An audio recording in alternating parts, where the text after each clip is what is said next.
और ऐसा कैसे हो सकता है कि संक्रांति पर बाबा आपके लिए कुछ उपहार लेकर ना आए? हर दूसरे दिन टोपी वाला लाउडस्पीकर पर कुछ बोलकर चला जाता है और हमारा संविधान मुंह ढककर सोता रहता है। लेकिन जैसे ही उन्होंने घर वापसी करके हिंदू नाम रखा, उनकी शिशुपाल वाली 100 गलतियों वाली क्रेडिट लिमिट तुरंत प्रभाव से समाप्त कर दी गई। लेकिन जैसे ही कोई हिंदू बोलता है तो अचानक से हमारे पुलिस और प्रशासन के शरीर में करंट का संचार होने लगता है। जरा ये भी तो बताओ कि वसीम रिजवी रहते हुए जो त्यागी जी ने कहा था वो भाजपा के विरुद्ध षड्यंत्र नहीं था?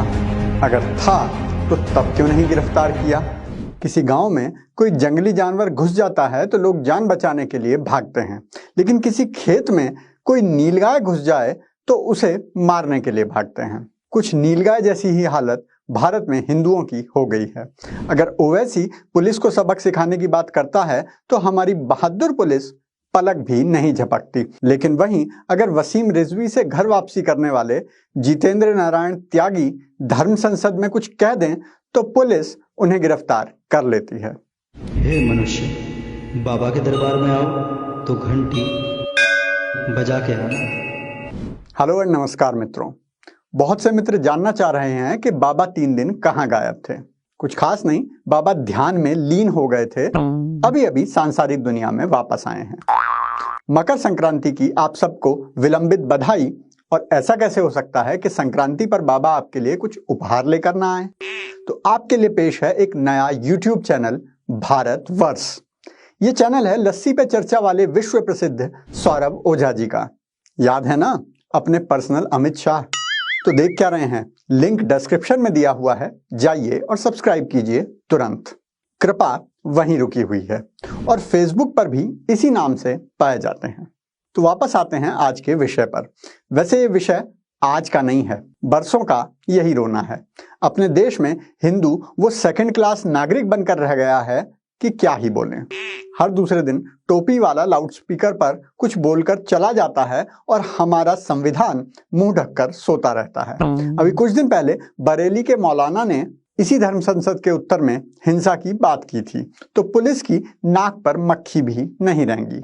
उससे कुछ दिन पहले ओवैसी साहब ने भी मुंह से कुछ ऐसा उगला था जो शरीर के किसी और हिस्से से निकलना चाहिए, और वो भी वीर शिरोमणि पुलिस के बारे में। लेकिन पुलिस उस तरह कमर टाइट करके खड़ी रही जैसे कमिश्नर साहब के दौरे पर हवलदार साहब खड़े रहते हैं। लेकिन जैसे ही कोई हिंदू बोलता है तो अचानक से हमारे पुलिस और प्रशासन के शरीर में करंट का संचार होने लगता है, जो किसी हिंदू की बलि के साथ ही शांत होता है। वैसे तो हमें अब तक इसकी आदत लग जानी चाहिए, लेकिन ये मामला कुछ विशेष है। वो इसलिए क्योंकि ये गिरफ्तारी जितेंद्र नारायण त्यागी की हुई है। त्यागी जी कुछ दिन पहले तक वसीम रिजवी हुआ करते थे और बाकायदा उत्तर प्रदेश शिया वक्फ बोर्ड के चेयरमैन हुआ करते थे। और जब हुआ करते थे तो ऐसी ऐसी बातें लिखा और बोला करते थे जो कम ही लोग इस देश में बोला करते हैं। शांति दूतों की पवित्र पुस्तक की जैसी आलोचनात्मक विवेचना, हिंदी में बोलें तो क्रिटिकल एनालिसिस, रिजवी जी किया करते थे, शायद ही कोई कर पाता था। मजे की बात तो यह है कि ऐसा करके वो जिंदा भी बचे रहे और कभी देश की किसी पुलिस ने उन्हें गिरफ्तार भी नहीं किया। लेकिन जैसे ही उन्होंने घर वापसी करके हिंदू नाम रखा, उनकी शिशुपाल वाली 100 गलतियों वाली क्रेडिट लिमिट तुरंत प्रभाव से समाप्त कर दी गई। हरिद्वार में पिछले महीने हुई धर्म संसद में उन्होंने कुछ कहा। क्या कहा इसमें जाने की जरूरत नहीं है। सारांश में समझा जाए तो पिछले महीने ही दिए गए असद ओवैसी और धर्म संसद के जवाब में दिए गए मौलाना तौकीर रजा के बयानों से तो कम ही जहरीला था।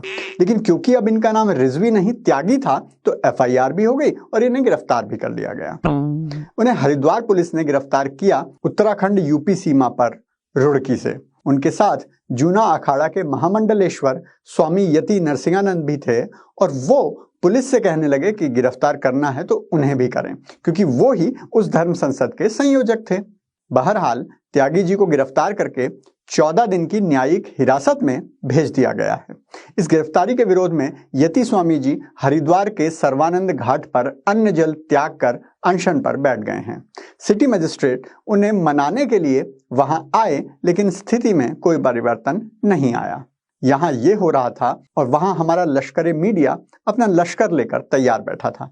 शुरू हो गए हिंदुओं को एहसास दिलाने कि अपने आप को बिशप फ्रैंको मुलक्कल समझने की भूल मत कर लेना, जो रेप के आरोप और गवाहों की गवाही के बावजूद भी निर्दोष पाए जाते हैं, और ना ही ओवैसी और मौलाना तौकीर रजा से अपनी तुलना करना। उनके और आपके अधिकारों में अंतर है। और तो और बहुत से कथित राष्ट्रवादी भी आपको ज्ञान दे रहे हैं, अभी नहीं धर्म संसद के समय से ही दे रहे हैं। कोई कह रहा है ये धर्म संसद की मर्यादा नहीं, कोई कह रहा है जितेंद्र त्यागी नफरत फैला रहे थे, कोई शांति दूतों को प्यार से अपना बनाने का मंत्र पढ़ा रहा है, तो कोई इसे भाजपा के विरुद्ध राजनीतिक षड्यंत्र बता रहा है। चलो मान लेता हूं कि ये भाजपा के खिलाफ राजनीतिक षड्यंत्र है। जरा ये भी तो बताओ कि वसीम रिजवी रहते हुए जो त्यागी जी ने कहा था वो भाजपा के विरुद्ध षड्यंत्र नहीं था?